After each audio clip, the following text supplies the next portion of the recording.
The committee will come to order. Without objection, the chair is authorized to declare a recess at any time. I'll recognize myself for an opening statement, then my friend from Maryland, then we'll recognize the witnesses. When defending against waste, fraud, and abuse, inspectors general play a critical role within our federal agencies. While congressional oversight is essential, the 73 inspectors general best understand their agency issues and can clearly identify areas in need of reform.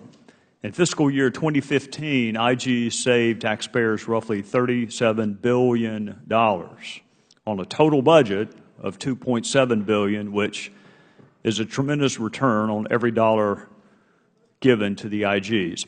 In December 2016, the Inspectors General Empowerment Act was signed into law with bipartisan support. That was an effort led by the ranking member, Mr. Cummings, and the gentleman from North Carolina, Mr. Mark Meadows. Designed to support and strengthen IG independence, the IG Empowerment Act ensures federal investigators have full and prompt access to all agency documents needed for the investigatory process. In addition, the Act streamlines investigative procedures, improves transparency by instituting new reporting requirements, and increases efficiency to IG operations. While the Act implemented much-needed reforms, the IG community still has legislative priorities which could strengthen oversight of federal programs and resolve challenges facing the Inspector General community. The IG community is also currently facing the challenge of filling IG vacancies. Of the 73 IGs across the federal government, 14 positions remain vacant because either no nominee has been appointed or the appointed nominee still awaits Senate confirmation. For example, the Department of Interior has not appointed a permanent IG since 2009. Still, no nomination has been made to fill the position. In the case of the National Security Agency, which has been without a permanent leader since May 31st of 2016, it's been 147 days since this administration announced a nominee on June 19th, 2017. The administration has worked toward filling the vacancies by announcing an intent to nominate or officially nominate individuals to fill vacancies, but these nominees still require a confirmation process. When a vacancy occurs in an IG office, the agency head appoints an acting AG. These appointed often perform excellent work, but they are inherently less independent and less effective than one who is Senate confirmed. While the Senate and the administration are the key players in ensuring timely nominations and confirmations, the House will work with them to help speed appointments however and wherever we can. The work of our Inspectors General is too important for temporary leadership in the investigatory process. In order to ensure successful investigations, federal investigators must have access to information. Too often, IGs perform excellent oversight work, but they can't do it fully if an individual retires or resigns and removes them from the IG's jurisdiction. This leads to incomplete audits, incomplete investigations, or in some instances, closed investigations. One solution is to grant IGs testimonial subpoena authority. This would allow an IG to subpoena witnesses as necessary when performing the functions of the IG Act. Leaving office would no longer allow a federal employee to avoid testifying about potential misconduct or, frankly, any fact pattern. We look forward to working with our colleagues in the minority and in the Senate to create a solution to grant IGs testimonial subpoena authority. I'll thank our witnesses again for your service to our country and for your appearance today. And with that, I would recognize the gentleman from Maryland. Thank you very much, Mr. Chairman, and thank you for calling this hearing. Inspectors General serve a critical role by providing an independent check on the executive branch. They investigate waste, fraud, abuse, and they provide recommendations to improve agency performance. I want to thank each of the IGs who is testifying here today, and I want to thank all of the IGs who do a phenomenal job in the various agencies. The work that you and your staff members do is more important now than ever.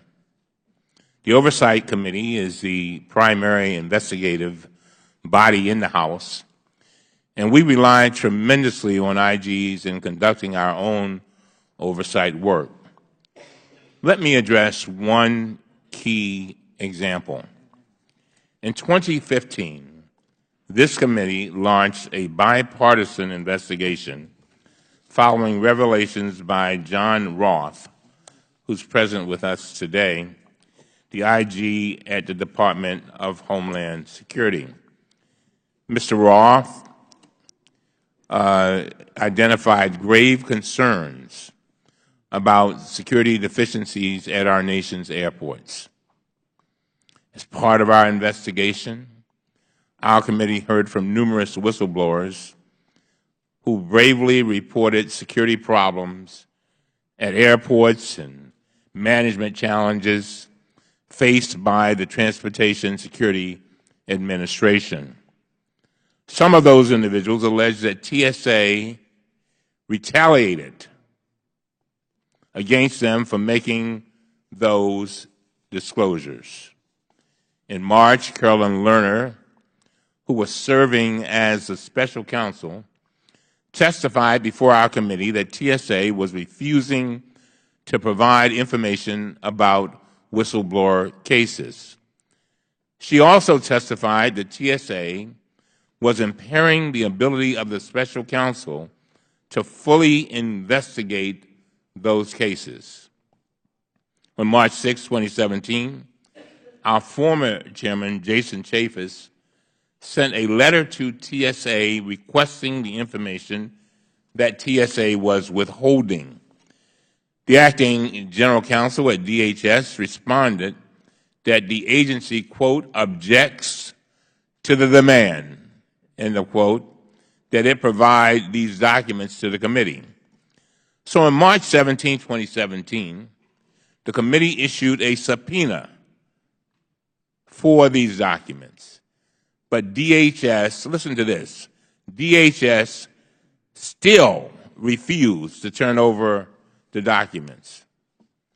On March 31st, 2017, the acting general counsel sent a letter to the committee writing that the agency is, and I quote, not in a position to produce those documents at this time. That was in March. To address this refusal, Chairman Chaffetz and I joined together in sending a bipartisan letter to the acting administrator of TSA warning that, quote, failure to comply with a congressional subpoena may result in serious consequences for you, end of quote. We also requested transcribed interviews with 3 TSA employees, Deputy Administrator, an Acting Assistant Administrator, and the Chief Counsel. None of these witnesses voluntarily complied with our requests, which we made in May. In the meantime, Mr. Roth has continued his oversight work, and he has issued 2 classified reports in recent weeks with critical warnings that many security problems remain unresolved. Listen up, listen up. I've often said that if we find out about our problems as members of Congress and then we fail to act on them when we have been given the authority by the American people, then we become a part of the problem. So I appreciate that the Chairman Gowdy, agreed to join me in sending a letter to TSA to request documents related to the IG's findings. But that request has nothing to do with the documents that are being withheld about the whistleblowers. We must also take action to compel TSA to comply with the committee's subpoena, which TSA has been defying for 8 months.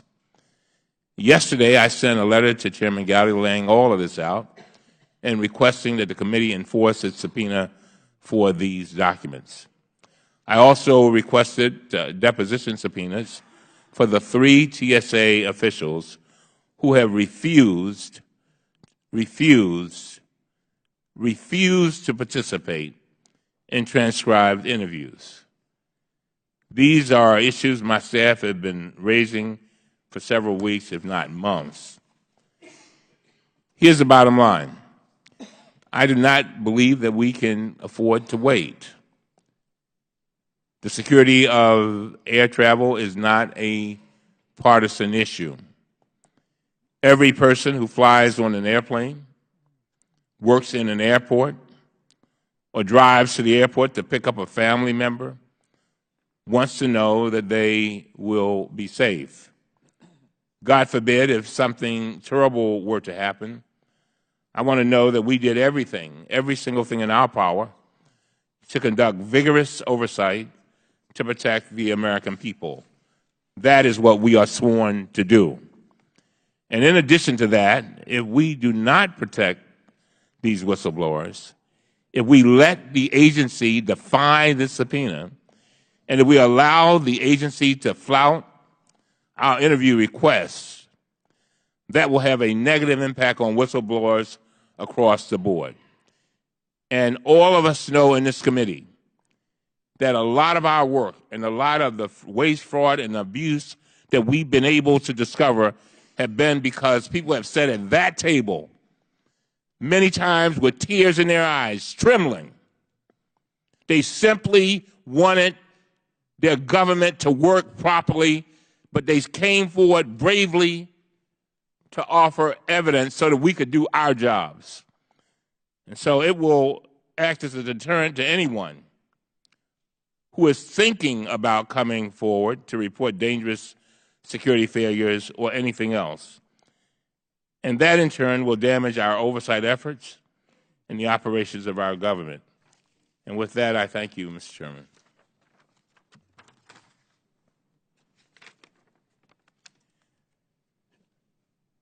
Well, I would Mr. say, Chairman, yes, sir. Chairman, for all these reasons, pursuant to House Rule 11, Clause 2, Case 6, I hereby move to subpoena TSA officials Hubin Gawandia, Francine Kerner, and Stephen Colin to appear before this committee. And it is public knowledge, Mr. Chairman, that these folks allegedly were a part of the retaliation. That is my motion. Well, I want to thank my friend from Maryland for a couple of things. Number one, for the passion with which he spoke on this issue. I've heard you do it before, and I know you mean every syllable of what you said. We should not have to resort to compulsory process to gain access to documents or witnesses, but I want every agency that's paying attention to know that we will. And you have my commitment. We are in one accord. You have my commitment, Mr. Cummings, that when you and I see each other in Baltimore, we're either going to have a date for a voluntary interview or we're going to have a date for an involuntary interview. But we're going to have a date with an interview to either gain access to the information or have a much better understanding of the legal basis by which this committee is being denied the information. And you have my commitment on that. With that, Mr. Chairman, let me be clear so that everybody in the room knows when he says in Baltimore, he's just not coming for a walk in the park, although I'd like for him to come to my city to do that. We have that's our next hearing, members of the committee. With that, Mr. Chairman, I take your word, and I want to thank you for working with me and trying to resolve this issue. Mr. Chairman, it is embedded in the DNA of my brain, watching people tremble at that table, trying to share their views and knowing that they are that they could be harmed. And so with that, I withdraw my motion, and I look forward to what we have on the 28th. Thank you. Well, they have a powerful and persuasive advocate in you, and we are in one accord on this, and I appreciate you working with me on it. With that, all of us would welcome our witnesses. I will introduce you en banc and then recognize you individually for your 5-minute opening. From my left to right, we are pleased to have the Honorable Michael Horowitz, Chair of the Council on Inspectors General on Integrity and Efficiency and Inspector General at the U.S. Department of Justice. The Honorable Kathy Buller, Executive Chair of the Legislative Committee on the Council of the Inspectors General on Integrity and Efficiency and Inspector General at the Peace Corps. And the Honorable John Roth, Inspector General at the U.S. Department of Homeland Security. Welcome to all of you, and with that, IG Horowitz, you are recognized. Thank you, Mr. Chairman, Ranking Member Cummings, members of the committee.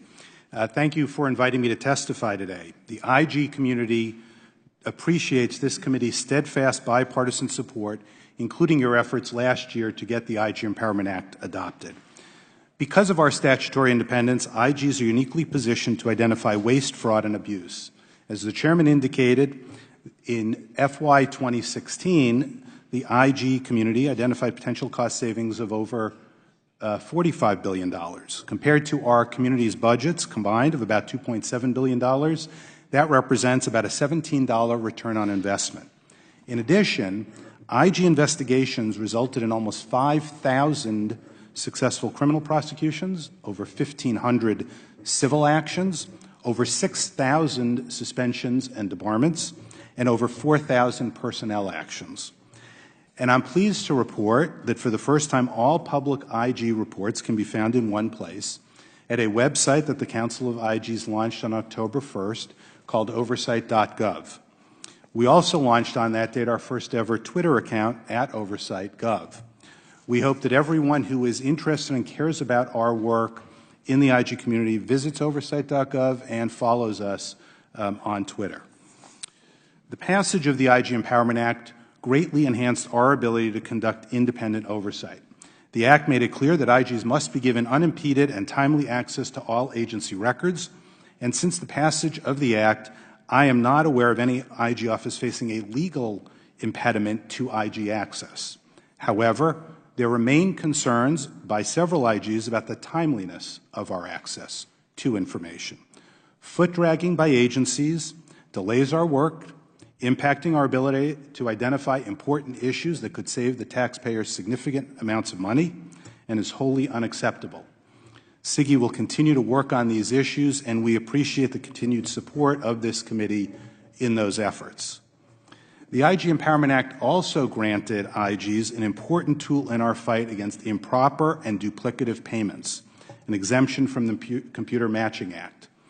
I can report to you that the IG community this year has been moving forward to use this new tool in appropriate and effective ways, and I expect it will demonstrate real results because of your giving us that authority.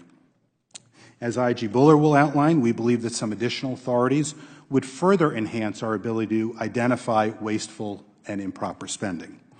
One example is testimonial subpoena authority, as the Chairman mentioned. My office continues to face issues with regard to getting access to information and testimony from former DOJ employees in our investigations, audits, and reviews, including in recent whistleblower retaliation matters and sexual harassment claims. Having testimonial subpoena authority would allow us to obtain that critical evidence. Another area of potential concern to the IG community, which IG Roth will discuss, is the impact that flat or declining budgets would have on our ability to conduct the kind of oversight that the public expects from us. Given our track record of returning to the Federal Treasury far more money than we are budgeted, and our important role in public safety and national security matters, we believe careful consideration should be given before impacting our budgets. Finally, I'd like to briefly mention an issue that affects my office in particular. Unlike IGs throughout the federal government, the DOJ OIG does not have authority to investigate allegations of misconduct by all DOJ employees. While we have jurisdiction to review misconduct by agents and non-lawyers in the department, the IG Act does not give us that same authority over department prosecutors when they act in their capacity as lawyers. In those instances, the IG Act grants exclusive investigative authority to the DOJ's Office of Professional Responsibility. There's no principled reason why FBI misconduct is investigated by a statutorily independent IG, while prosecutorial misconduct is overseen by a DOJ component head appointed by the department's leadership. I want to thank Congressman Heiss for co-sponsoring a bill with Congressman Richmond and Congressman Conyers that would fix that issue and address that anomaly. This concludes my prepared statement, and I'd be pleased to answer any questions the committee may have. Thank you, Mr. Horowitz. IG Buller. Chairman Gowdy, Ranking Member Cummings, distinguished members of the committee, thank you for inviting me to appear before you today and discuss the work of the Inspectors General to promote integrity and efficiency. As both the Inspector General for the Peace Corps and the Chair of the Legislation Committee for the Council of Inspectors General on Integrity and Efficiency, my testimony today underscores our appreciation for the bipartisan support we've received from this committee and from Congress. For almost 40 years, IGs have helped hold federal agencies accountable, protected whistleblowers, exposed corruption and mismanagement, and helped Congress make informed decisions about the agencies within their purview. This work is made easier thanks to the Inspector General Empowerment Act, which reaffirms a fundamental authority under the Inspector General Act of 1978 that all means all, that IGs may access all materials and documents necessary for our oversight work. Thanks to the bipartisan efforts of this committee and its staff, the passage of the Inspector General Empowerment Act restores what Congress intended. IGs must have timely access to all of the materials and documents necessary to oversee their agencies. At the Peace Corps, I'm pleased to report that the IG Empowerment Act has restored critical access that allows us to oversee the Peace Corps' response to sexual assaults. This helps ensure volunteers who experience sexual assaults receive the care and services they deserve. I've seen an appreciable, positive change towards a culture of openness and cooperation. I hope this emboldens whistleblowers who were reluctant to step forward in the past. The IG Empowerment Act also provides the tools to ensure independence and improve our oversight authority. In particular, exemptions from the Computer Matching Act and the Paperwork Reduction Act ensure IG independence and help us more efficiently prevent and detect fraud and conduct timely surveys without being subject to the approval from the agencies we oversee. The IG Council has taken steps, including creating guides and working groups, to help IGs use these new tools thoughtfully and responsibly. I'm encouraged by IG initiatives to use computer matching, such as the one initiated by the IGs at the Department of Labor and VA to detect fraud in federal benefit programs. Our growing capabilities will improve the data-informed oversight sought by Congress. The Legislation Committee assists Congress as it considers legislation to improve IG's ability to carry out oversight of taxpayers. I want to briefly mention 3 priority items that the IG community has identified to further improve our ability to oversee federal operations. First, IGs would like to work with Congress to protect information that can be used to exploit cybersecurity vulnerabilities. Our reviews, including congressionally mandated reviews, identify weaknesses in federal IT systems. Public disclosure of this information could be a roadmap for malicious entities. While classified and law enforcement information is protected from public disclosure, there is no single protection that covers all IT security vulnerability information. Second, as other IGs have testified before, the resignation of federal employees during the course of an audit, investigation, or review has substantially hampered our work. Most IGs lack the ability to compel the testimony of witnesses who have information that cannot be obtained by any other means. This authority was unanimously supported by this committee and the House during the last Congress, though it was not included in the bill that became law. We are encouraged by this committee's continued consideration and bipartisan support of testimonial subpoena authority for IGs. Finally, legislative reforms have the potential to turn the Program Fraud Civil Remedies Act from an underutilized tool into an effective mechanism to recover fraud expenditures.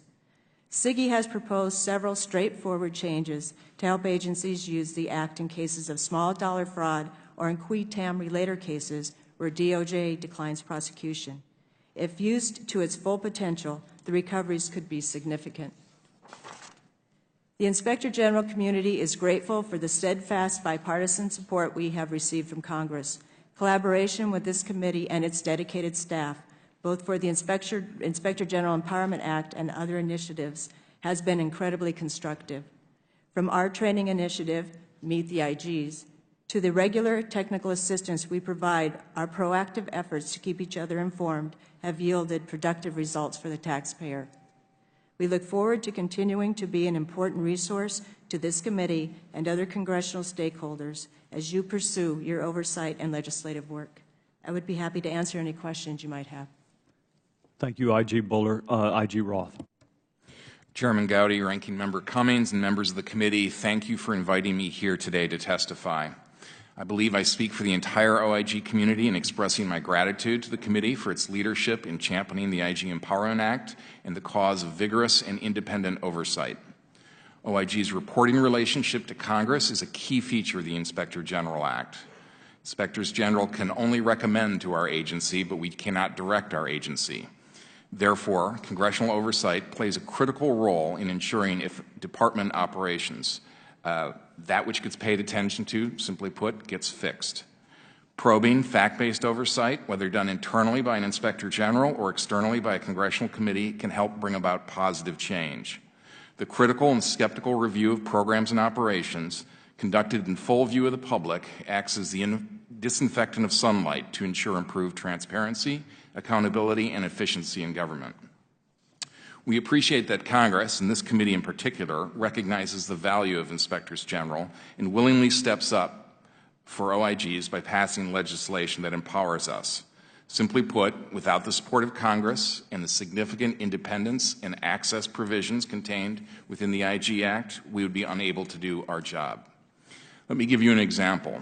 After conducting our most recent tests, covert tests, at airport security checkpoints, we identified vulnerabilities with the TSA screener performance, screener equipment, and associated procedures. Ultimately, we made 8 recommendations in our classified report that, when implemented, should improve TSA's performance in this area. Within weeks of our report being issued, this committee had already followed up with the Department, reaching out to the Acting Secretary to determine what actions TSA is currently taking to address issues we raised in our report. This committee has held numerous hearings on other aspects of TSA's programs and operations and have assisted in bringing senior-level focus to some of those challenges. Additionally, this committee is well aware of the work we've previously done regarding Secret Service workforce issues, and the oversight of this committee was integral in getting the Department to focus on those issues and change the culture there. Without such vigorous oversight and congressional interest in evaluating programs, there's less motivation to enact difficult institutional change. Unfortunately, many OIGs, including my office, face cuts in the President's fiscal 2018 budget request. Some of these cuts are incremental, but some offices are cut quite drastically. These budget cuts can present an ongoing challenge for many in the Inspector General community. The vast majority of our expenses are used to pay our auditors, inspectors, and our investigators, so budget cuts have a dramatic impact on operations, particularly with the small IG offices.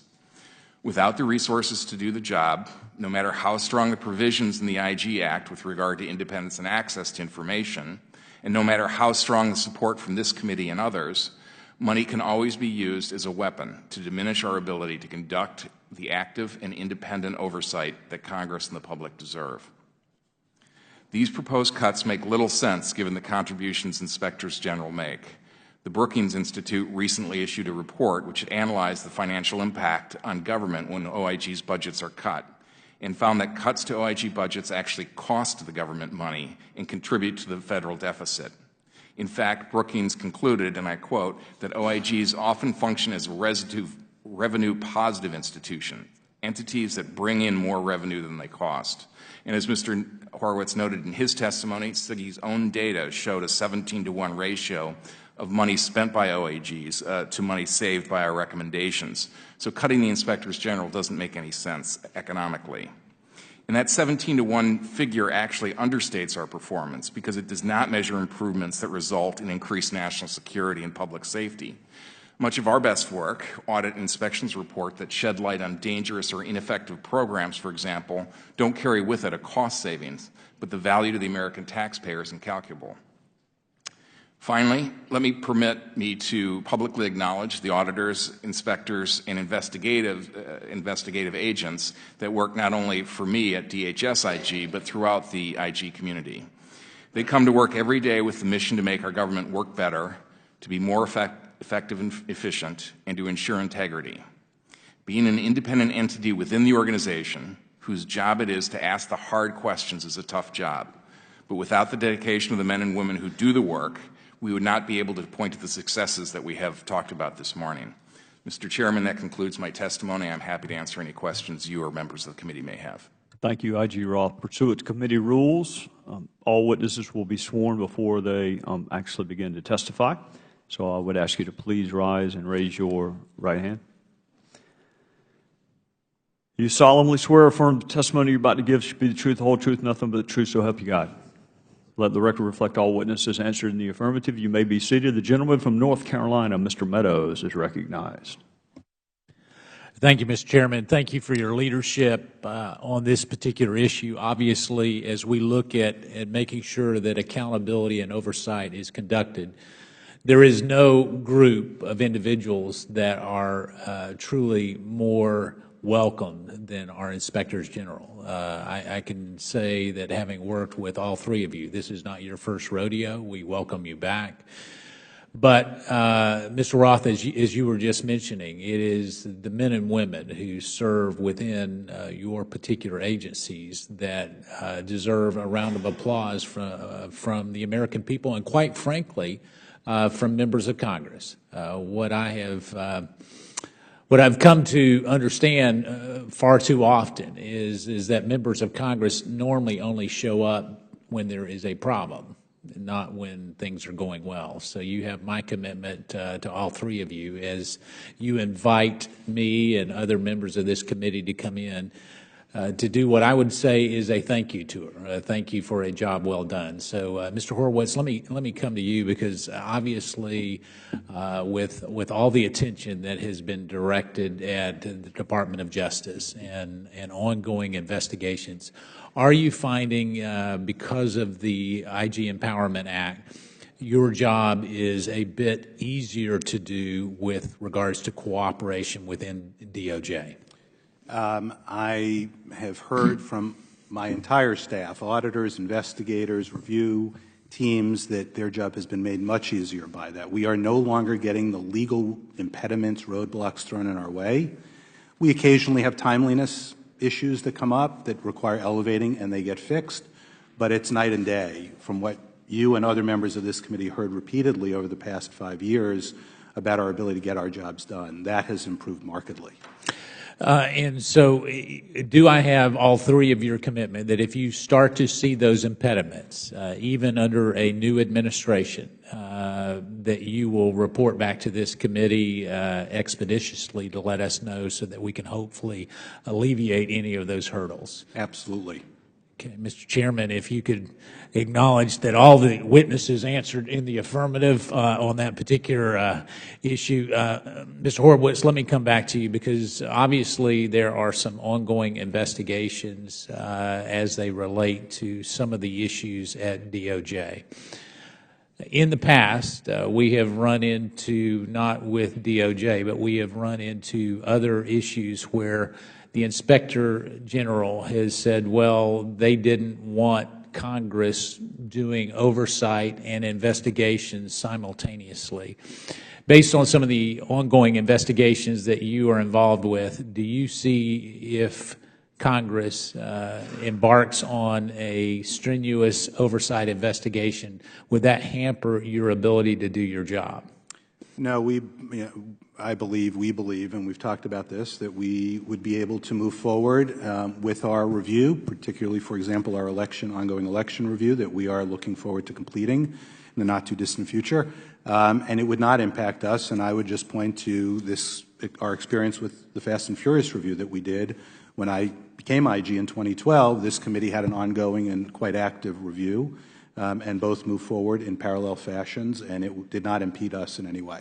So any requests for documents that this committee or members of the Judiciary Committee, since they have primary jurisdiction over DOJ, any requests for documents that they would make either here in the House or in the Senate would not be seen as being an impediment to your ongoing investigation at this particular point? That's correct. Any documents the Department has created itself, obviously we would want to have discussions before any records we had produced, created in the course of this, would be produced. But any pre-existing and other records in the Department's custody, we would have no objection to the Department providing a response to a congressional request. Well, as you're aware, I mean, there have been some requests for documents that have actually been conveyed. So outside of private grand jury information that you've received. Can you see any reason why any of the other documents that have been shared with you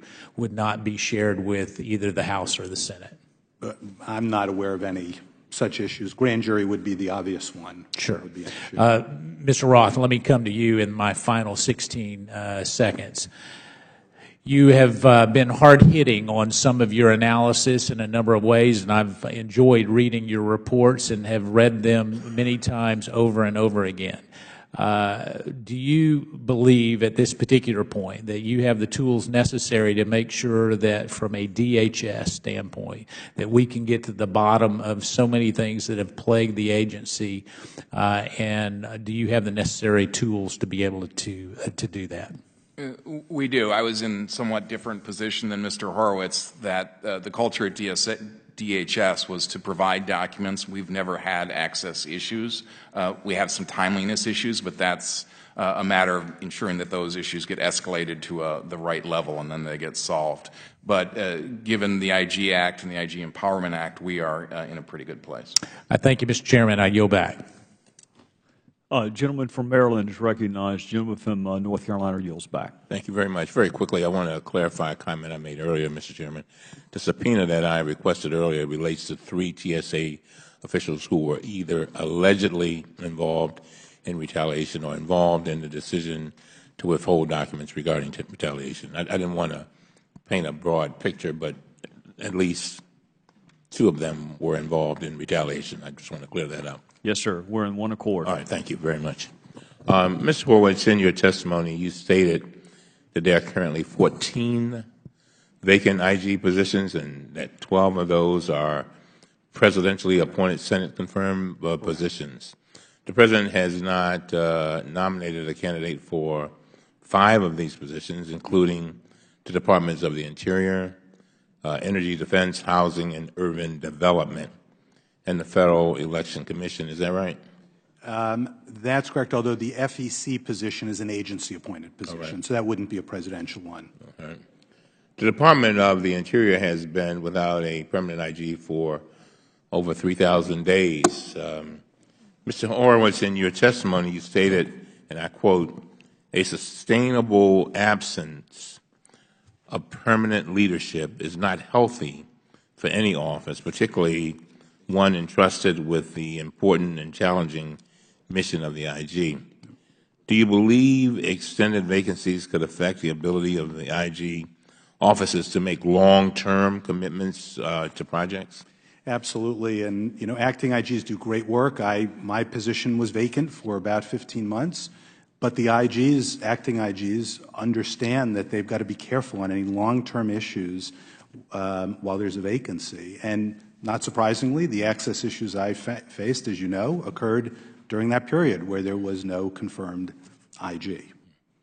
Are there any constraints on acting IGs being able to make decisions in the same way that a permanent IG would do? There aren't, and we've at SIGI strongly supported acting IGs to make sure they know we've got their back if that comes up. But it means there's a significant difference between having been confirmed for a position and going through and knowing you're staying versus filling a seat with the unknown of how long is that going to be and who's going to come next.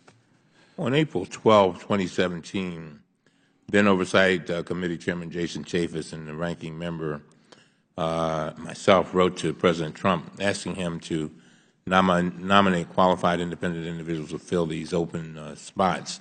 Mm-hmm. You said in your testimony that SIGI works with the White House to recommend candidates with exemplary qualifications. Are you satisfied that the White House is considering the recommendations from SIGI?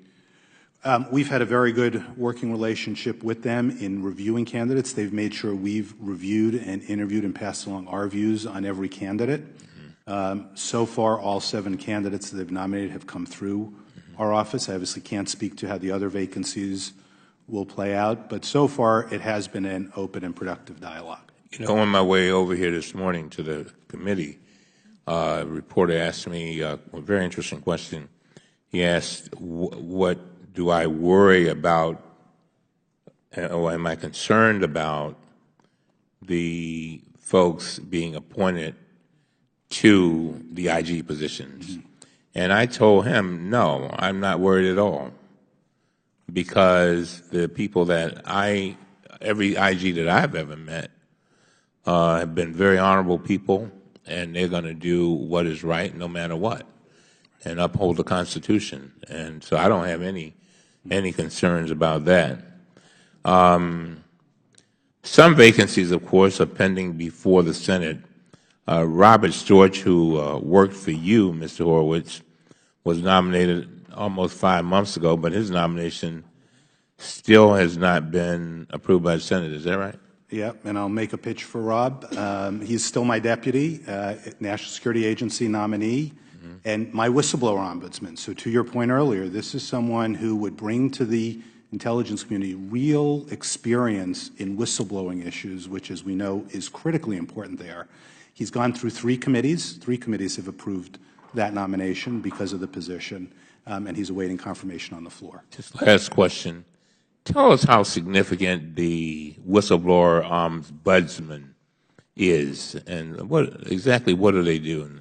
I share your passion, Congressman, about whistleblowers and the importance of supporting them.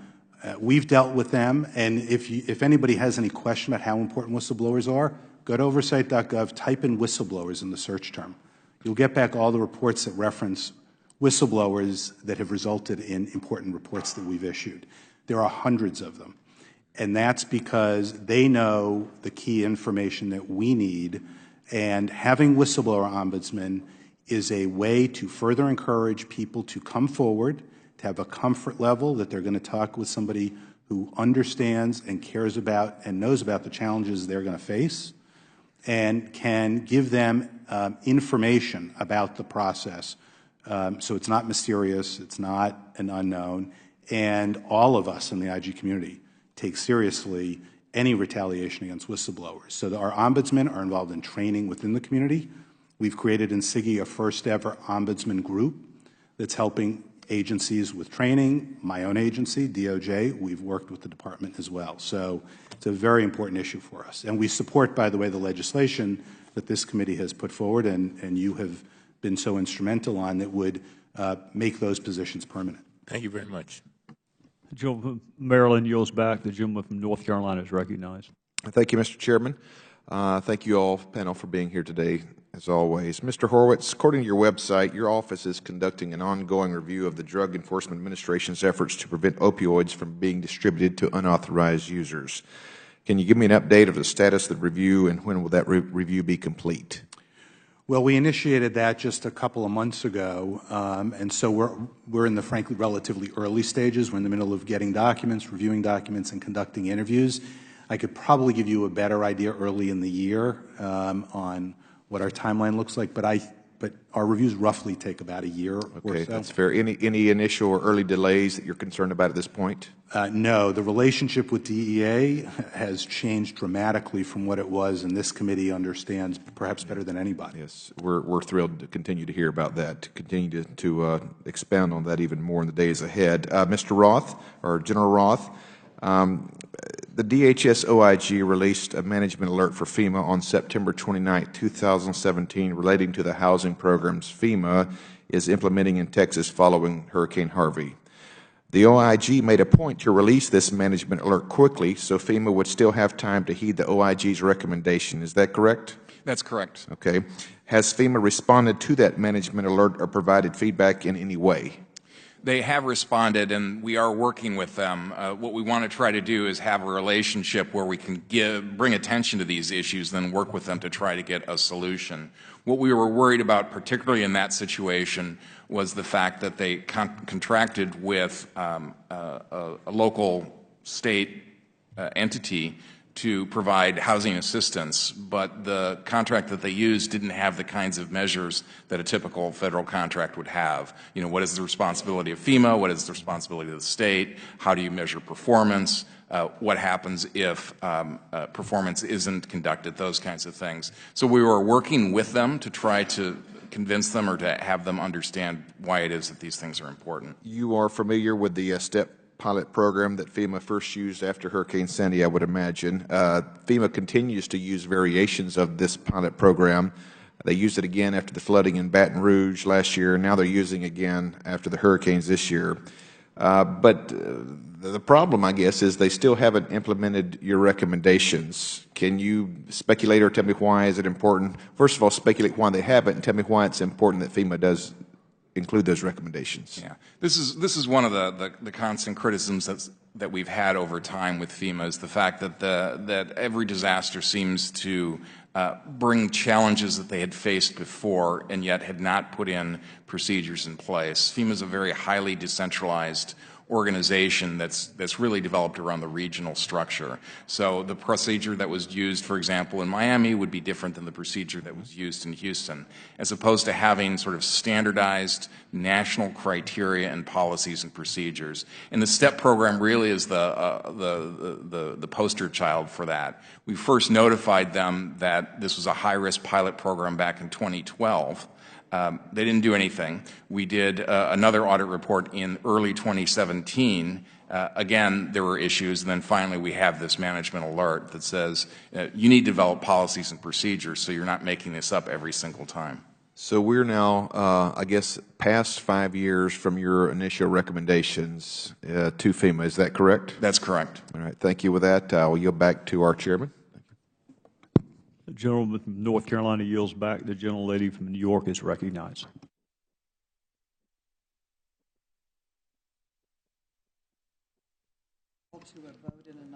Yes, yes, ma'am. The gentlelady from the District of Columbia. And I appreciate not only this hearing, Mr. Chairman, but all of our witnesses. Mr. Roth, I have questions for you because of my concern about Puerto Rico and the Virgin Islands. On a scale of 1 to 10, let us look at Puerto Rico first because the distress continues there. What would you give the response to the hurricane in Puerto Rico on a scale of 1 to 10? We are looking at that very issue, as is the GAO, to try to assess exactly how the situation has been. We haven't come to any conclusions that I'm prepared to talk about at this point, but we have people right now on the ground asking that very question. Well, because of our confidence in Inspectors General, I'm sure you are unaffected by the fact that the President has already given the federal response a grade of 10 out of 10. Very concerned for the future of responses not only in places like Puerto Rico, surrounded by water, but throughout the United States, that there could be a $300 million contract given to a company that had 2 employees. Mr. Roth, I have to ask you, is there anything that could flag that instantly so that we don't have what we have now? What we have now is the contract that's finally been withdrawn. It wasn't withdrawn because of any action of this committee or the Congress of the United States. It was a public outcry to what continues in Puerto Rico. So it was indeed withdrawn. Is there, I mean, once somebody gets a contract, and I won't even, because I think in a real sense I'd like to put aside the possible, the conjecture about political contracts and the rest of it. Isn't there anything in the government or in your office to flag somebody getting a contract who has 2 employees, or do we have to wait until the public demands that contract be withdrawn?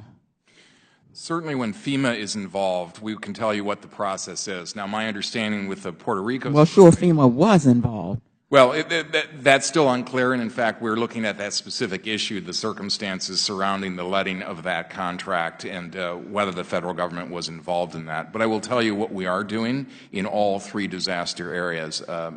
We are part of the Joint Field Office, so we have auditors and criminal investigators who are part of the team there, and one of the things that they do— Are they doing that? Are the auditors there now? Yes. Because I note that I have a New York Times article here that Governor Rosello has asked for a federal investigation of the contract. I'm now quoting from the New York Times, and for the power and authority to appoint a trustee to review contract bidding. Is that the direction in which we're going now with respect to Puerto Rico?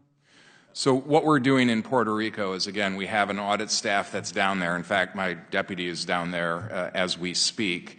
Well, that's very reassuring. I have one more question that I must ask you before my time runs out.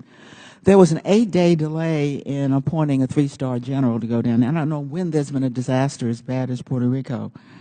Now we understand that General, Lieutenant General Jeffrey Buchanan, is leaving Puerto Rico along with all of his military equipment, and they don't have power in Puerto Rico yet. How is that justified, Mr. Roth, to be pulling the military who was necessary to get anything going in the first place?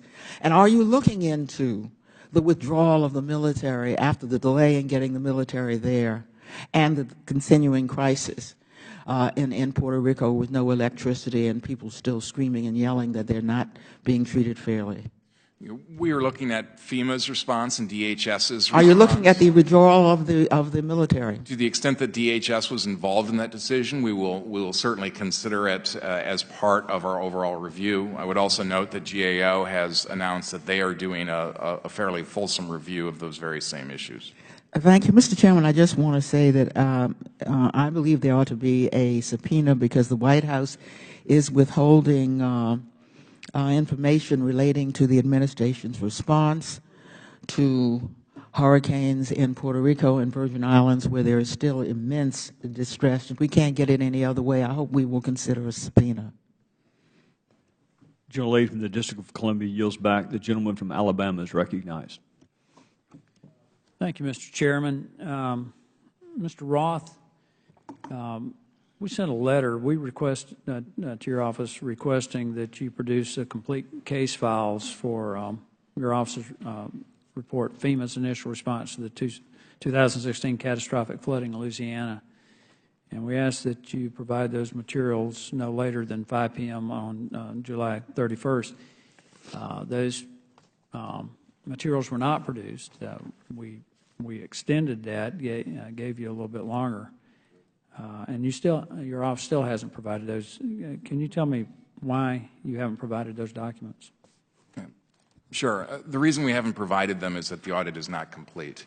We issued a report with regard to the flooding in northern Louisiana, and it was pointed out that there were some factual discrepancies within that report. We took those very seriously. We took down that report because we had concerns about the accuracy of it. I instituted an entirely new audit team that was completely separate, had a different chain of command from the audit team that had done the original report. They are still working through those issues right now, so the audit is not complete, and as a result, we're not able to produce those documents. When do you anticipate completing the audit and producing the documents? I will have to give you an update on that. I don't have that information in front of me. It should be a matter of months because we want to do this thoroughly. We understand the concerns that were raised with regard to that report. How much material are you having to go through? I mean, when you're talking about a matter of months. I mean, are we talking 10,000 pages, 1 million pages? Why can't we be a little bit more timely with it, a little bit more specific about how long it'll take to produce those documents? As I said, we're just going to have to take a look. I'm going to just simply have to take a look and see where we are with regard to the process. We take it very seriously when people raise issues with regard to the accuracy of our reports. That's our bread and butter. We want to make sure it's completely accurate before we release a report. or decline to release a report if we can't salvage it. I'm not satisfied with a matter of months. I want to know why you can't produce an audit. Do you not have enough people doing the audit? What's the holdup? I mean, as I said, it's you've important. had 4 months. You've had more than 4 months. So we would. I don't think it's acceptable to say that you know, this open-ended response that it'll be a matter of months. When can we expect to get a report? Yeah. Well, I can't give you a definitive answer here. I'll go back to my folks and see if we can accelerate the time schedule. Okay. How long will it take for you to give us a definitive answer? As to a timetable, Yeah, can you do it? I imagine we can do that by next week. Okay. Can we get that answer by Friday of next week? Well, Yes. no, wait a minute. That's Thanksgiving. Mr. Thanksgiving Chairman, week, yes. what would be an acceptable time? The Monday after Thanksgiving? If that is within the realm of possible for the IG and acceptable to my friend from Alabama, we'll say the Monday after Thanksgiving. Is that good? We'll report back then. Thank you, sir. Mr. Horowitz, the Council Inspector General on Integrity and Efficiency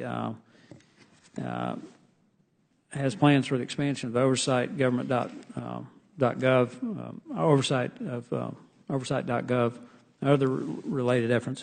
How have the IGs and agencies responded to that initial effort? Well, certainly the IG community has been very supportive, and we've gotten that up and running, and Oversight.gov was put forward and put together with no additional funding. We would like to and have talked with members of Congress and OMB about creating an open recommendations website. I think that's something members across the board have asked us about, OMB's interested in. I think it would be very valuable. Many of those open recommendations carry billions of dollars in cost savings. We'd like to get a whistleblower-friendly reporting webpage up. Some of that will require some additional funding. We've estimated in the $1 million to $2 million range to develop the pages and staff them, and we're looking forward to talking with members of Congress and OMB about that. Well, quickly, have you looked at creating a recommendations database similar to what the GAO uses? They've been, right. I've worked on a number of issues with the GAO and General Dodaro, and it's been extremely helpful. Are you guys doing the same thing? Absolutely. In fact, that is the impetus for a lot of this. In fact, that was the first impetus for Oversight.gov, was looking at GAO's webpage, because you can go to GAO's webpage, and now you can go to Oversight.gov and see all of their work across the entire federal government. You couldn't do that until October 1 with the IGs. So the first step was Oversight.gov. I've talked with Mr. Dodaro and others at GAO about how we can do that. And I don't know if this is possible because I'm not the right tech person to figure this out. But the ideal scenario would be we can develop a open recommendations page that talks with their open recommendations page so that members of Congress, OMB, the public can see the across both of our organizations the open recommendations and how long they've been open. Excellent. Thank you, Mr. Chairman. I yield back. The gentleman from Alabama yields back. The gentlelady from New York is recognized. Thank you, Mr. Chairman and Mr. Ranking Member and all the panelists. I'd like to ask Mr. Roth, your office recently issued a classified report on the Federal Air Marshals Service, or FAMS. The unclassified summary of your classified report includes the title of the report, which is, and I quote, FAMS contribution to aviation transportation security is questionable. Now, I recognize that you can't speak about classified material, but to the extent that you can talk about the unclassified part of this report, can you explain why the contribution of the Federal Air Marshal Service to aviation transportation is, in your opinion, questionable? I can't obviously talk about the specifics of the report, but what I can talk about is sort of TSA's attitude assessing risk, in that they will assess risk of certain areas of transportation, whether it's ground transportation or air transportation or specific aspects within the transportation. The difficulty is they don't budget the same way that they assess risk. So things that are low risk, for example, still, notwithstanding the change in, for example, the risk environment or the intelligence that they receive with regard to terrorist activity, their budget does not change in accordance with that. So money gets wasted basically fighting the last war. Well, building on what you said, the CRS reported that we spent over $800 million on the Federal Air Marshal Services in years 15, 16, and 17. And that's an incredible amount of money to be spending on a service that is, quote, questionable. And the Government Accountability Office stated to the unclassified version of a report, and I quote, "For FAMS, TSA officials explained that it's very difficult to measure the effectiveness of federal air marshals and the program, and that there's absolutely no way to collect data," end quote. Do you agree with that? How in the world can you not measure, when you're spending $800 million on it, the results? I don't agree with that, and TSA will tell you they have specific classified documents that talk about the risk of specific events occurring. So they measure it and can measure it. Our difficulty is that their measurement of the risk doesn't match their spending. So what do we do about it? Well, I'm a big fan of congressional oversight. One of the things that we're doing is that report is now classified at the secret level. We are going to redact the secret portions to make it a little more accessible. It'll be at the SSI level, so more members of Congress, for example, can see it and see whether or not this is an issue that is useful for oversight. Well, since you can't discuss it because it's classified, could you meet with the members in a bipartisan way that are interested and discuss the classified sections with us? Absolutely. We welcome the opportunity. Maybe we can do that. I'd also like to follow up on one of the posts from TSA. Their website said they had 20 layers of U.S. aviation security. But again, you have reported that the checkpoint screening layer is deficient. Can you, to the extent that you can discuss the unclassified areas, could you share information on the screening deficiencies? Well, the only thing I can really say is that, again, we do these tests about every 2 years. The last time we did these tests was in 2015. I characterized those tests back then as disappointing and disturbing. I would characterize the results this time the similar way. We found deficiencies in the equipment, we found deficiencies in the personnel, and we found deficiencies in the process by which they interacted with the equipment. Well, I can say for a system that is critical to protecting American lives, this is unacceptable, and we need to be briefed on the classified section of it.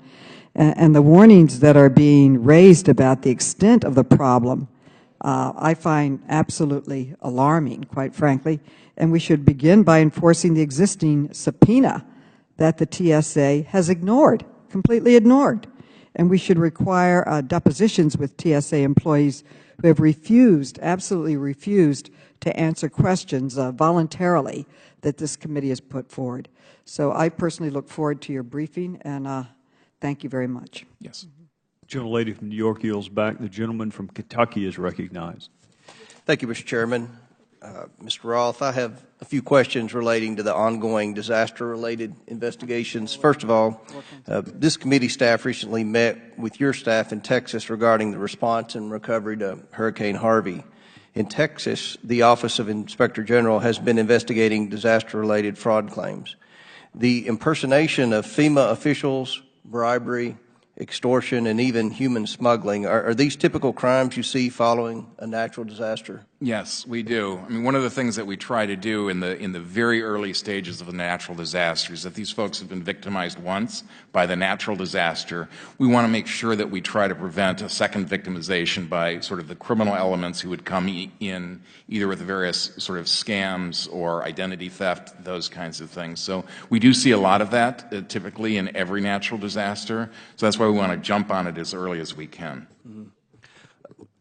What kinds of crimes and misconduct are you investigating in Puerto Rico and the Virgin Islands? Are there any particular trends you have assessed at this point? It's going to be roughly the same kinds of things that your staff saw in Houston. So again, impersonation of FEMA officials, for example, identity theft, various kinds of scams. Charity scams, for example, are always a big one that we always have to take a hard look at. So it's really the panoply of criminal conduct that we almost see every disaster. How are you allocating the OIG resources to ensure that disaster relief funds are not misdirected to bad actors who try to take advantage of federal programs to assist disaster survivors? Yeah, we have a full court press on this. I mean, typically we spend roughly between $25 and $30 million a year on disaster relief. That's going to go up, obviously, as a result of these disasters. We're doing a full court press, particularly early on in the disaster, to make sure that we have a public presence, that people know we're there. We're doing really on-the-spot auditing work to sort of take a look at some of the contracts that have been let, to do sort of the basic name checks and criminal checks of the individuals who are getting contracts, to make sure that these aren't folks that are, for example, prohibited from federal work or, related in some way to a public official. Those are the kinds of things that we do early on. And then obviously once the public assistance money comes in, we'll be doing early warning audits to take a look at whether or not the entity that's involved has the capacity to use this money in an effective way. So we have a whole series of things that we'll do over the course of time. I mean, we're still finishing up Sandy work, for example, so it will take some time. I understand the complexities and the difficulty that an agency like FEMA would have coming into a situation where you've had a natural disaster, but in the past, FEMA's had a lot of bad press, a lot of bad stories. Congress has continued to question FEMA and hopefully trying to determine if FEMA's learned from past mistakes. Do you feel like FEMA's on the right track as far as being efficient and trying to be responsive to the people in need, or what's your assessment right now of the direction we're headed with FEMA? When you look at all of our audits reports, and there are hundreds of them, the picture that gets painted is that this is still not a mature agency. Mm-hmm. They don't have the kinds of internal controls that sort of a mature sort of organization should have in the spending of money. Their culture is one of disaster relief. They're very victim-centric, and I applaud the fact that they want to go in and they want to do whatever it takes. But what I worry about is that they don't have processes in place that will help during stressful times like a natural disaster. And that's what makes it difficult for members like myself who are concerned about the debt.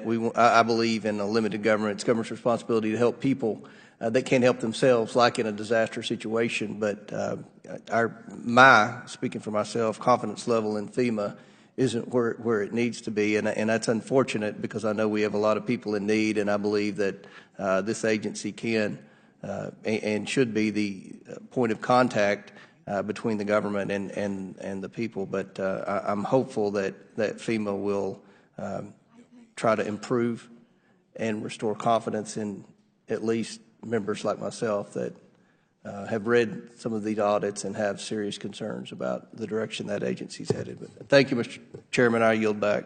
Gentleman from Kentucky yields back. The gentleman from Massachusetts is recognized. Thank you, Mr. Chairman, and the ranking member. I want to thank our witnesses. Thank you for the job that you do every day. Not only is it very important work, but it is becoming rarer as, at least on this committee, we have, I think, abdicated our responsibility to conduct meaningful oversight, so your work becomes even more important. Mr. Roth, it would be great to hear, maybe offline, your most recent review of TSA and what's going on there. You've done incredible work. Ms. Buller had a chance to visit with the Peace Corps volunteers in Tanzania. We got some young American kids over there that are out there hundreds of miles from any major town, and basically trying to instruct the folks there, the tribal members, on avoiding HIV infection, things like that.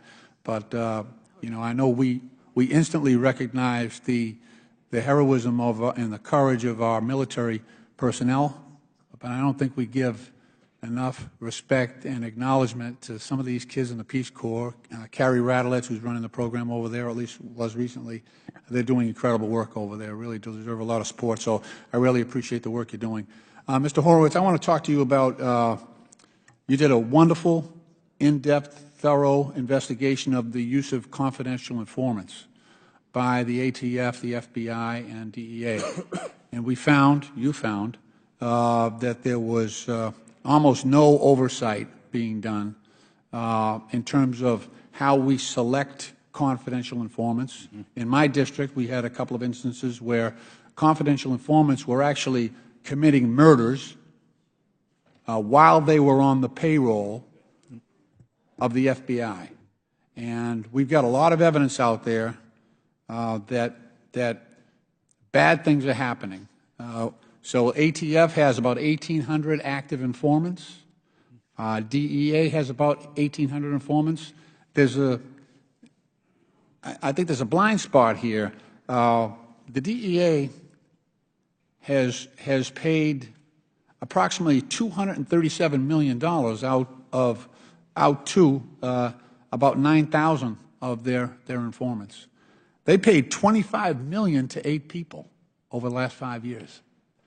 There is very little evidence that we can see about how these people were chosen, where the tax money is going to pay these informants, what value they are to law enforcement efforts. It's a black hole. So, you know, you've done some great reports. I know there's an addendum here, this year addendum to last year's review. Has anything improved here in terms of their accountability, in terms of who they choose as an informant, whether they report the crimes? So there's a lot of crimes being committed by confidential informants with the protection of government on the payroll of the government. And we don't get any reports at all. Congress gets we don't want to know anything. That's just out there. They do their thing. It's unconscionable, but that's the situation that exists.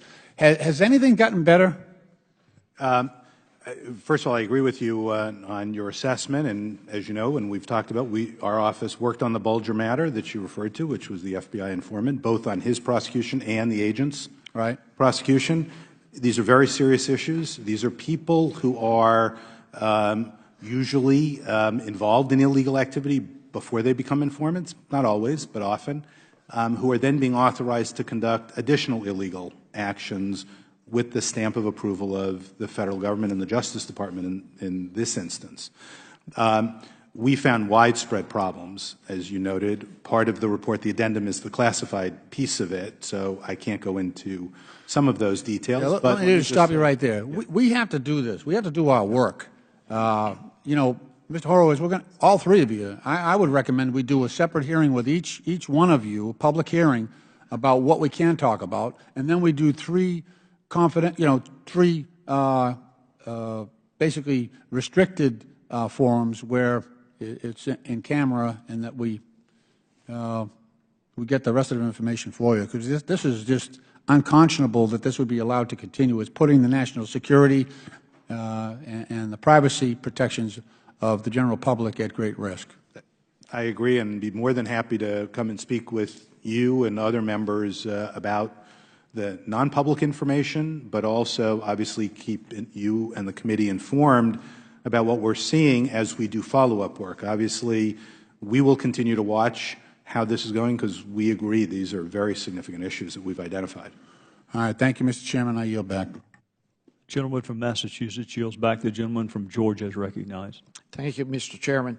Mr. Horowitz, I want to come to you. I'd like to change gears a little bit, go back to the Puerto Rico discussion. Last month, the DOJ recommended that the Oversight Board that Congress established for Puerto Rico, that it take steps to ensure that the federal disaster relief funds are protected from creditors. Has your office, have y'all reviewed those recommendations? We have not yet, and I'd be happy to follow up and check into that and get back to you. Is there any reason that you haven't?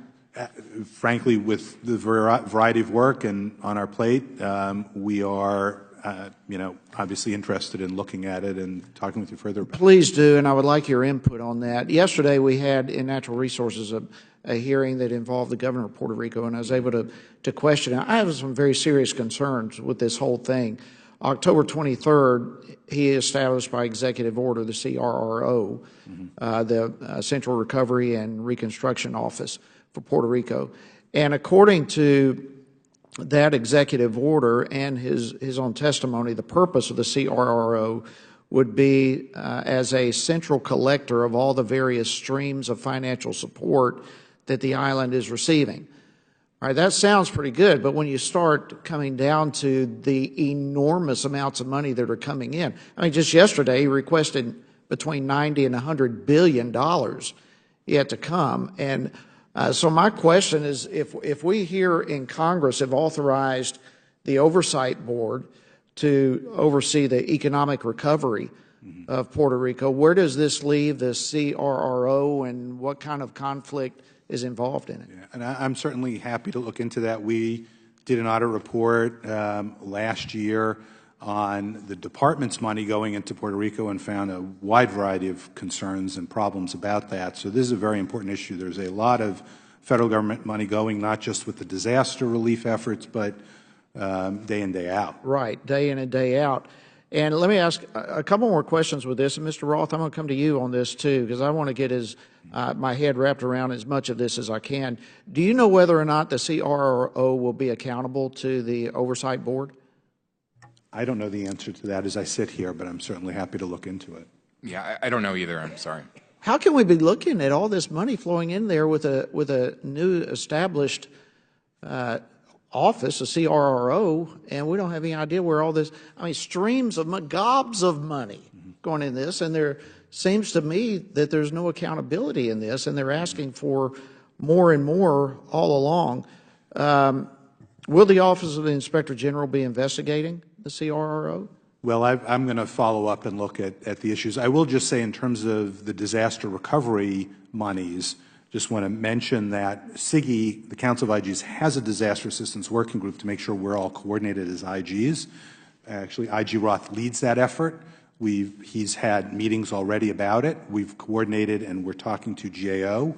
They participated in these discussions. We want to have a comprehensive review on the disaster recovery effort. And I'll just add, you're going to see in the next several weeks on oversight.gov a new link and a web page so the public can watch where that money has been going in our oversight efforts on the disaster recovery efforts. That would be very helpful. We're just talking tens and tens of billions of dollars involved, and more probably on the way. And there appears to be absolutely no accountability. I'd like to know if there's going to be any auditing. I want to know if the Oversight Board is going to have any real oversight or involvement in this. They may be a conduit for the money to go into and be dispersed, but who's overseeing that? Well, and that's the issue that I think we have to follow up and see where the money is coming from and where it's going to, so that we understand who's conducting oversight. Just to be clear, with all of the oversight work we all do, the first line of defense has got to be the agency and the entity. We have limited staff. I have 470 people now in my OIG to oversee 110,000 people. I have a $100 million budget, $95 million budget to oversee a $28 billion budget. So, and John's numbers actually, IG Roth's numbers are probably even more skewed the other way. So, you know, we've got limited resources. We've got to make sure our agencies are doing the work they need to do as well. We do, and we've got to make sure there's oversight of all of this. I was stunned with his request of $90 to $100 billion.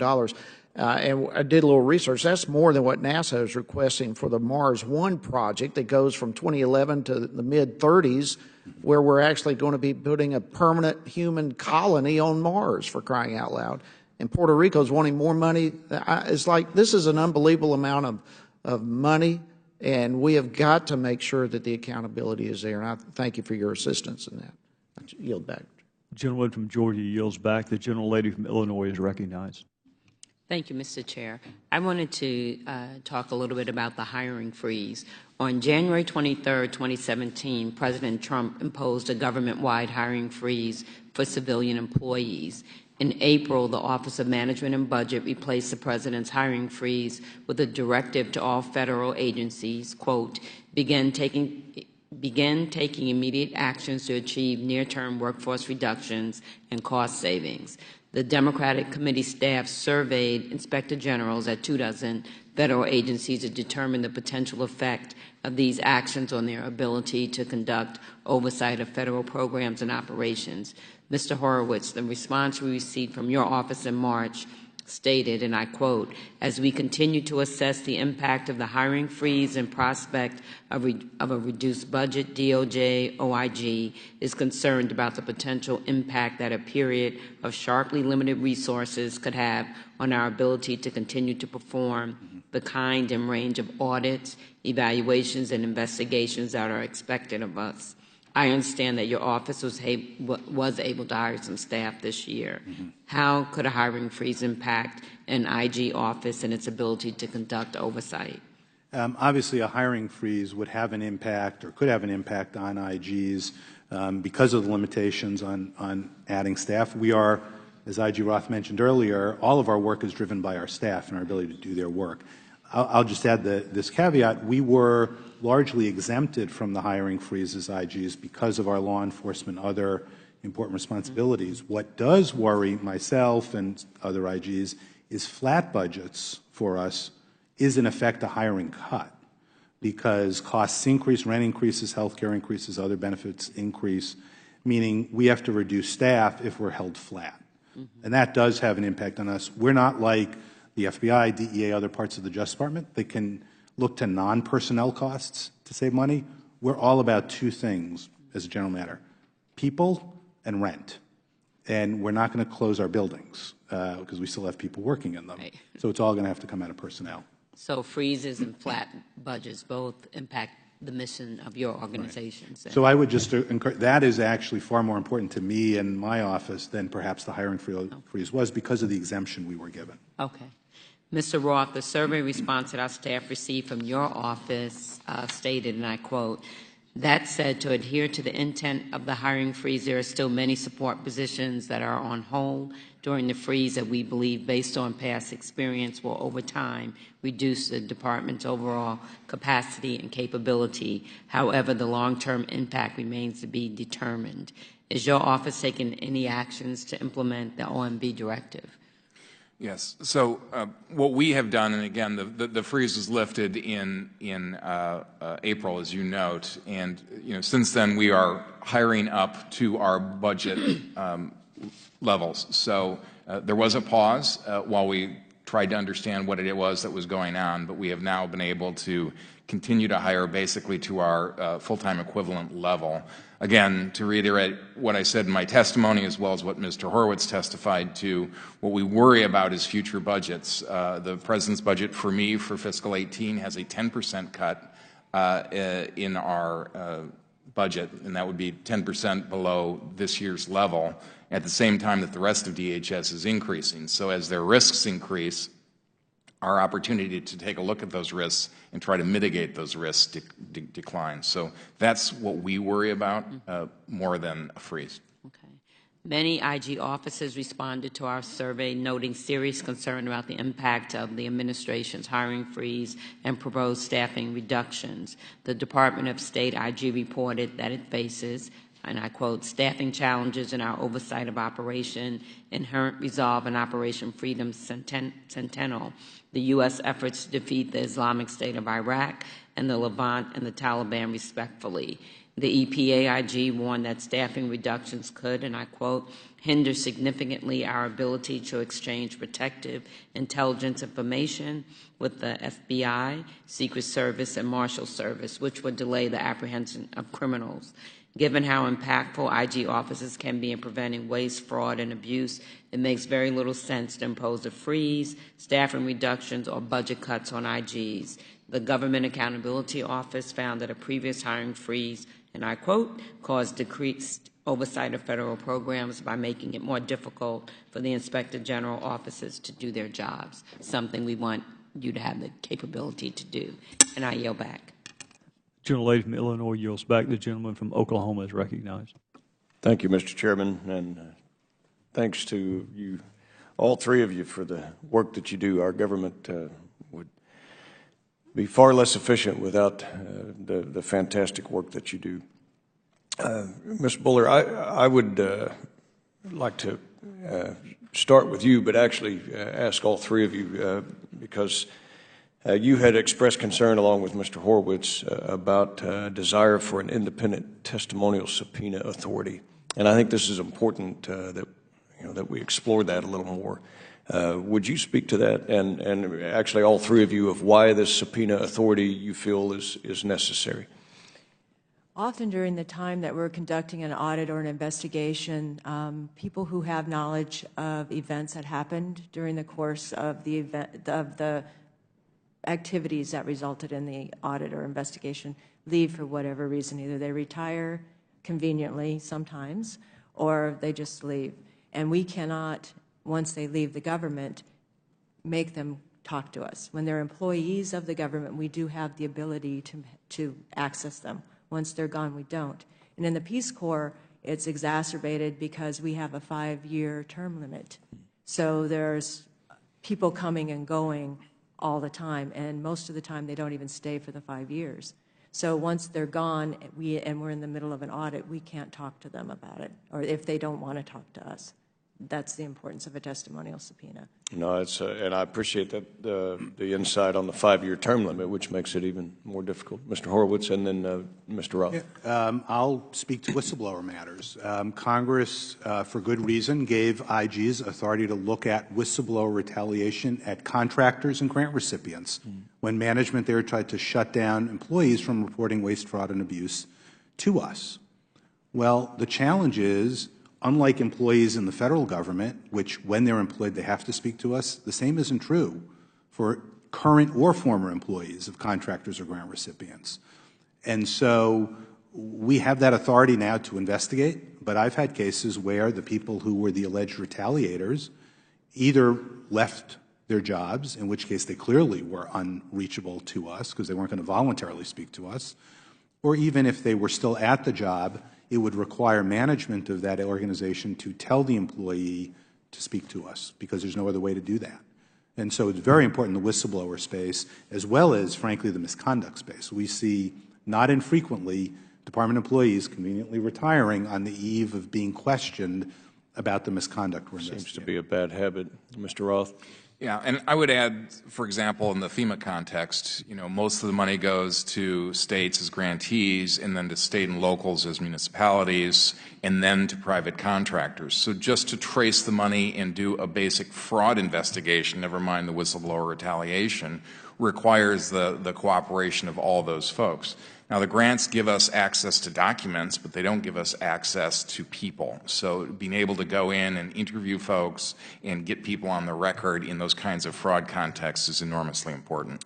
No, that's great insight. And so we've had some authority kind of like this in the past. It's now disappeared.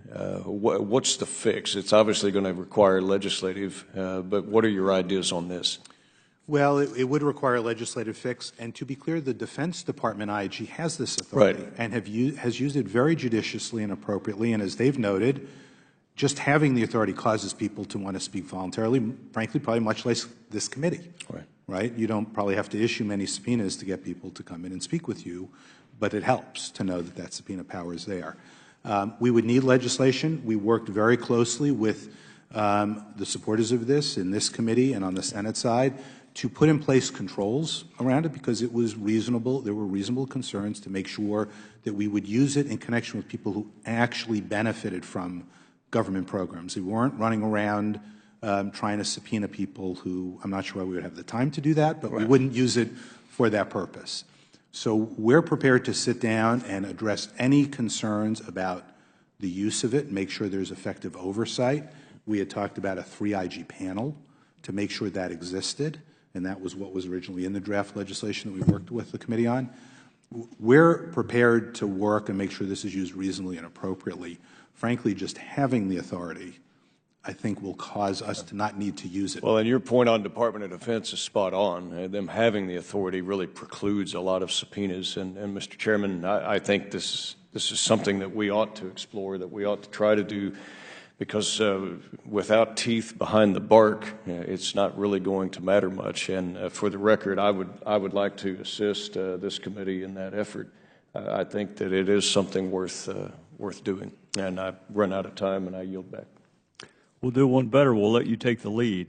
Why don't you be our lead on finding a way to? Well, I'm happy and honored to work with the IGs on this issue. I do think it is. We see it in other aspects of government where it's very effective. It's not abused, and I think for our IGs to do even more incredible work, we need to give them the proper tools. Thank you. I thank the gentleman from Oklahoma. I will now recognize myself. I'll start by thanking all three witnesses. IG Horowitz, I'm going to probably direct my questions to you, in part because of what you do now and in part because of what you used to do in a very distinguished career as an assistant United States attorney.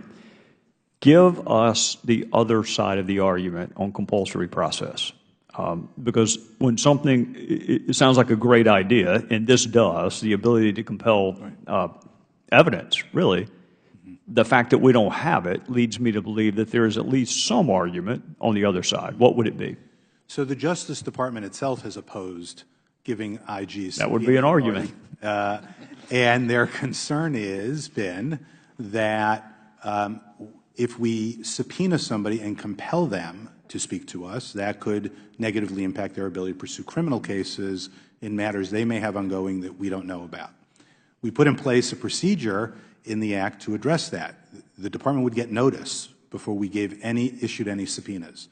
Much like is currently in existence, as you know, from being an AUSA yourself, that before anybody gives immunity to anybody in the Justice Department, there's a central process for doing that to make sure an AUSA in New York doesn't harm a case going on by an AUSA in South Carolina, for example. That's what we proposed here, and frankly, I, as a former prosecutor, don't understand that argument. If I was the AUSA handling that case that was criminal and they didn't know about our work, I'd want to know about our work because that could give them additional leverage in their criminal case. So as a former prosecutor, frankly, I don't understand the argument once you put in place the protections. And Mr. Roth also is a former prosecutor, and we very much respect the concern. And we'll work with them to put that in place. But there's a way to address that, I think. Well, I hope so. I think there has to be. The ability to simply leave your place of employment and avoid scrutiny or having to provide information makes it really tough to conduct fulsome investigations. Keep that same old hat on for a second. Okay. There's an issue with respect to OPR. Mm-hmm. Explain for those who may not have worked for the Department of Justice, don't understand what OPR is.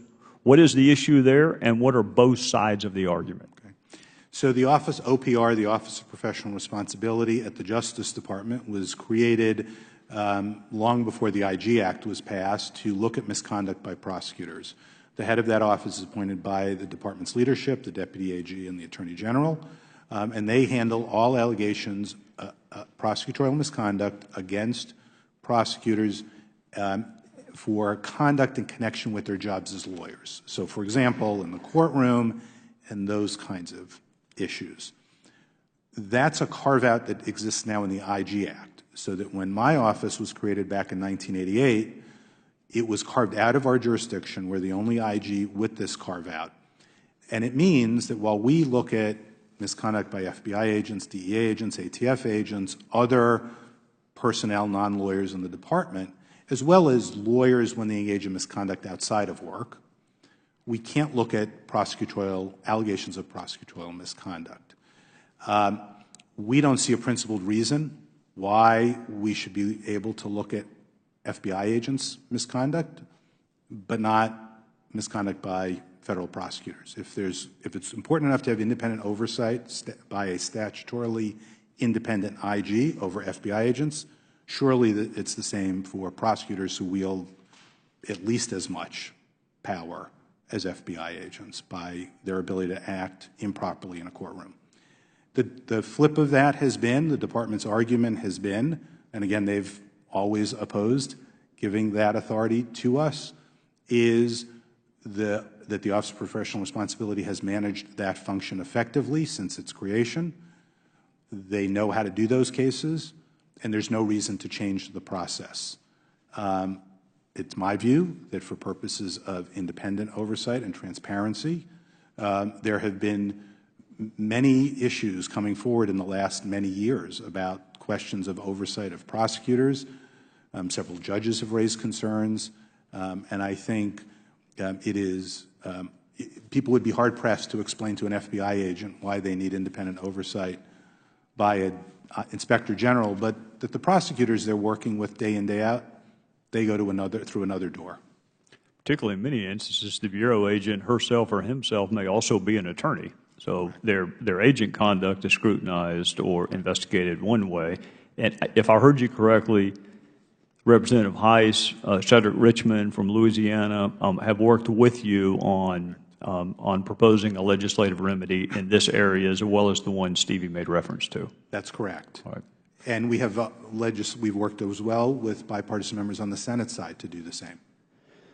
Last issue, because I'm out of time, I don't like to do it, but quickly, I'm not asking you about the merits of it. You couldn't talk about it, wouldn't ask you about it, but your reputation for integrity is well-deserved and has been around for a long time. You are looking into certain matters and decisions made by the Department of Justice in the 2016 election cycle, calendar year. Right. Do you have an update from a time standpoint? And secondarily, are you able to access all the witnesses and documents that you think are necessary for you to conduct a fulsome investigation? And I can certainly talk to the process questions and the timing questions, and I appreciate you respecting the ability to complete that in an independent way. In terms of process, we have gotten all the records we've asked for. We've gotten them as a general matter in a timely fashion. We've interviewed dozens of people. We're not at the 100 level yet, but we're in the dozens range. We've reviewed about 1.2 million records in the course of the investigation, so pretty substantial effort by the team, which has done great work. We are aiming to release the report in late winter, early spring, so hopefully in that March-April time period. Obviously, I can't commit to that because, as we've seen, events can arise, issues can arise that require us to do additional interviews or get additional records. And given there's a classified piece to this, as you know, it requires a significant process to make sure that individuals who are no longer at the department or lawyers for individuals who are no longer at the department can actually be part of those interviews by getting renewed clearances. So that's impacted somewhat the time frame, but we're moving along quite expeditiously, and that's my hope. Thank you. I thought I was last, but the gentleman from Wisconsin has joined us. And I apologize. I'm gentle lady from Michigan. I didn't see you. I'm old and I can't see that far. No, you have a lot of years left, sir. Thank you so much, Mr. Chair. Mr. Roth, 2 years ago, you testified before this committee after your team completed testing at TSA checkpoints that your team had ran tests using different concealment methods at 8 different airports. You reported, and I quote, the test results were disappointing and troubling. Is that right? That's correct. Okay. With that being said, 2 years ago, you testified that, quote, the department's response to our most recent findings have been swift. You said that then Secretary of DHS directed that an immediate plan of action be created to correct deficiencies uncovered during that testing. Was that plan implemented, and if not, why not? It was implemented. The difficulty, of course, is that it's a massive problem. in 3 areas. One, training personnel. They have over 40,000 transportation security officers that would need to get trained. They have technology issues that are going to require a long-term fix of research and development and deployment. And then they had process issues as far as their standard operating procedures missed certain methods of concealment that needed to get tightened up. They started a training program, a fairly rigorous training program, particularly for new employees. They are on their way to try to fix the technology. And then lastly, they have, I think, done a pretty good job of tightening up their procedures with regard to that. The difficulty is the training and the technology piece are long-term fixes. So with that being said, as we know that it's troubling to you, it is absolutely troubling for the American citizens who are subjected to this obvious inefficiency. So we talked about long-term. What does long-term and what is the expectation? I say to you that we can expect this removal of troubling findings that we are aware of. We made 8 recommendations in this last audit report. The Department agreed with each of those 8 recommendations. This is an enormously difficult problem, but it's one that's going to require constant attention to get right. One of the things that we found, for example, when we did our covert testing this time, is that we asked whether or not the TSOs who we discovered deficiencies with had gone through the training. And, frankly, notwithstanding the fact that they have been training people at a record pace as a percentage of the workforce, only a small percentage of that workforce has been trained. We found other issues that we hadn't discovered in our last. What's the timeline? What is? I don't have the timeline. The process that we use is that we make our recommendations, the Department takes it, and in 90 days they give us a plan. So we have not received that plan yet, so I can't. I would like for this committee to be updated because the American people need to know what the expectation is that we are in compliance. I have a very important issue. As you know, I represent Michigan, Detroit. At the end of September, ICE arrested nearly 500 people in 10 different cities and regions across the country. It's evident that many of these immigrants may not be dangerous. In fact, sometimes their only supposed crime is crossing the border before they work and pay taxes.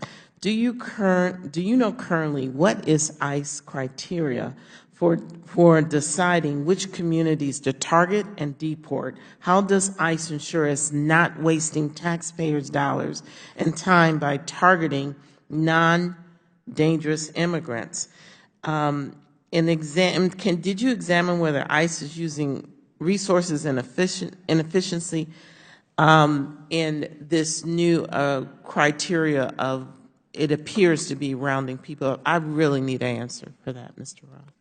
We have not done any specific audit work with regard to ICE priorities. What we have done is spend a considerable amount of resources on misconduct cases where we'll get reports of misconduct. For example, we're doing a series of investigations at the southwest border regarding individuals who have credible fear claims who are being turned away without having those credible fear claims adjudicated. Those are the kinds of things that we're looking at, but we haven't looked at and commented on specifically ICE's priorities or the Secretary's priorities and how it is that they are using those resources. Well, it needs to be looked at, and I can tell you in a community that's not on the southwest border that we have major issues in large immigrant communities of disparate treatment that when we question, and I as a member of Congress, there seems to be no following of an agenda or priority set by anyone. So are we just renegade across the country? We should all know what the criteria and why we are operating the way we are. And this is something that is extremely important for our communities, for people who are living in our cities. I yield back my time. The gentlelady from Michigan yields back. The gentleman from Wisconsin is recognized. Sure, I'll give you a couple of questions. The Inspector General Empowerment Act provided an exemption to Inspector Generals from the Computer Matching Act. Has this improved your oversight?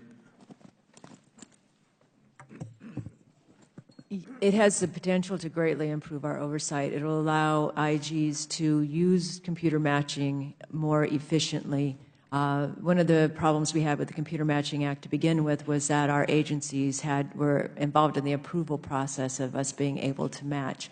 Since we don't have to do that anymore, it will allow IGs to more effectively take information from one agency and one IG to another IG and match it and ferret out more improper payments and fraud. Good. Can you give me some specific examples? I can tell you about what happened when we didn't have it before, and the delays that were incurred. We took a look at the individuals who have what's called a CITA badge, which is a secure identification. It's an access card to parts of the airport where airplanes are. Obviously, you're supposed to have a specific security clearance for that or a certain background check for it. So we took a list of those folks, which is 900,000 people, and we bounced it against the list that the intelligence community has, what they call their TIDE database, which is the Terrorist Identity Data Mart environment. Basically, it's their list of all known or suspected terrorists. Hopefully, those two subsets of information, there would be no individuals who were in both subsets. What we found, in fact, were that the 73 individuals who were on this terror list also had access to secure parts of the airport, obviously of considerable concern to TSA and aviation security. It took us 18 months just to get the approval for the computer matching. So that is the kind of delay that is now gone as a result of the Computer Matching Act. And it's, I know from our point of view, we're going to be using it on these hurricane relief efforts significantly. If I can take the list of people who are FEMA recipients for housing and bounce that against the HUD database of people who are receiving those very same benefits, see who falls out, and then we know that people are getting duplicate payments. And thank you. Let me just add, one of the things that myself and Vice Chair Allison Lerner have done in meeting with OMB is encourage them to consider a pilot program with several cabinet-level agencies to look at whether there's improper benefits going to employees of those agencies or other recipients of those agencies that are duplicative of benefits, whether it's disability or Section 8 housing or food stamps or any of the other large federal programs out there, to try and use our authority in a way that would find these duplicative payments. GAO's reported that number is well in excess of $100 billion a year. So it's an important tool that you've given us, and we're using it in several instances. Thanks. Hopefully all the agencies will take advantage of your findings. We'll see. Give you one more question, Mr. Roth, since you brought it up. When you talk about people coming into this country because they're fearful, which countries are people coming here from that they're fearful? I don't have data. Anecdotally, the agents tell me on the southwest border that it's largely Central American countries, but I don't have the specific sort of numbers. I'm sure that you can get that from USCIS, for example. They're not adjacent to the country. Are we supposed to take in somebody here? How would they be getting in here from a Central American country? I mean, typically the immigration patterns are through Mexico. Okay. Are they in danger in Mexico or just in danger in? Again, we don't look at those. All we look at is whether or not the department is following the policy that's already in place rather than the wisdom of the policy itself. Okay. Thanks much, and I'll yield the remainder of my time. Gentleman from Wisconsin yields back. The gentleman from Maryland, Professor Raskin, is recognized. Mr. Chairman, thank you very much, and I'm delighted to be with you guys. Forgive me, I had another hearing, so I had to step out, but I'm excited to ask a few questions to Mr. Horowitz. And I want to ask you about a June 29th letter that the Democrats on this committee and Judiciary sent to you raising concerns that Attorney General Sessions may have departed from his decision to recuse himself when he participated personally and directly in President Trump's decision to dismiss FBI Director Comey. You've received that letter, right? Yes. The reason we wrote you is because the Attorney General said he was recusing from all matters relating to the 2016 campaign, both the Trump campaign and the Clinton campaign, but then worked directly with President Trump and the Deputy Attorney General to fire Mr. Comey, the FBI Director. And it was said they were firing Comey because of the way he handled the Clinton investigation. In reality, of course, the President admitted both to a group of visiting Russians in his office and on national TV, that he fired Director Comey because of his distaste for the Russian investigation and that Comey was becoming a problem for him. My question is whether your office is investigating the issues we raised in our letter, whether the Attorney General violated his decision to recuse when he undertook these actions. So we did receive the letter, and one of the things that whenever we get requests like that in any space is there an ongoing department investigation? And as you know, there was a special counsel appointed. The request from the letter request relates to matters that could touch on that investigation. And one of the things that we try and do as IGs is obviously defer, continue to consider and assess a request like that when there's an ongoing department investigation. So we have not made a final decision on that. Gotcha. Did you say, I'm sorry, you've not made a decision I got on you. that. Okay. Because I understand that as a general policy, but if the subject is, if the subject of the investigation is the recusal of the Attorney General or another high official, him or herself, one would think that the IG policy would have to adjust for that, right? And obviously every situation, it depends on the specific facts. I think one of the things we generally try and do is hold in abeyance any activity while there's an ongoing FBI or in this case, special counsel investigation. Gotcha. Normally it would be FBI. Well, that's what we're doing here. But it's still, the ball is still in spin. The ball's still in my court. It's in your court, okay. On Monday, DOJ sent a letter to the Judiciary Committee saying that the Attorney General had been directly involved in decisions regarding the appointment of a special counsel to investigate, and I quote, the sale of Uranium-1, alleged unlawful dealings related to the Clinton Foundation and other matters. The letter says the AG directed senior federal prosecutors to evaluate whether a special counsel should be appointed and told them to report their findings directly to the Attorney General and Deputy Attorney General. So this letter indicates that the AG is not recusing himself from these matters and is still directly involved and seems to contradict what he claimed he'd been doing before, which was to recuse himself from them. Now, I understand your position that you're, as long as it appears like something's going on, you're not going to get involved.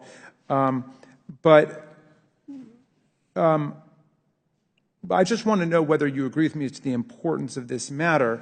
At the Attorney General's confirmation hearing on January 10th, testified, and I quote, I believe the proper thing for me to do would be to recuse myself from any questions involving those kinds of investigations that involve Secretary Clinton and that would raise during the campaign or be otherwise connected to it. We remember one of the pervasive chants of the campaign was lock her up, and they were raising all these questions about the Clinton Foundation. Senator Grassley asked him a follow-up question, and I quote, he said, to be very clear, you intend to recuse yourself from both the Clinton email investigation and any matters involving the Clinton Foundation, if there are any. And the Attorney General responded, and I quote, yes. So he testified under oath he would have nothing to do with any investigations that involve Secretary Clinton that were raised as a political football during the campaign or that were otherwise connected to it. And he explicitly referred to the Clinton Foundation, but the letter that we saw on Monday from DOJ suggests the opposite, that he's working directly on these matters when he shouldn't be. And I understand it's complicated because you're dealing with investigations that might relate to people within the Department of Justice. But will you please agree to look into this and report back to us as soon as you have an update and a resolution as to what you think the proper role of the IG is? Yeah. As I said, I will certainly be in that position with the prior letter and be happy to receive any additional information about Monday's letter or Monday's letter to the Congress or any other matter. I'll just say as a general matter, take conflict of interest matters and recusal matters. Those are important. Obviously, much of it turns on the conflict of interest laws and the regulations, which, as you know, are somewhat arcane and complex. But we're certainly happy to take under advisement any matter that a member of Congress or the committee wishes us to consider and assess. Thank you. And I yield back to you, Mr. Chairman. gentleman from Maryland yields back, I want to thank our witnesses on behalf of Mr. Cummings and all the other members and myself. Thank all of you for appearing before us today. The hearing record will remain open for 2 weeks for any member to submit a written opening statement or questions for the record. There is no further business. Without objection, committee stands adjourned.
I actually do like it.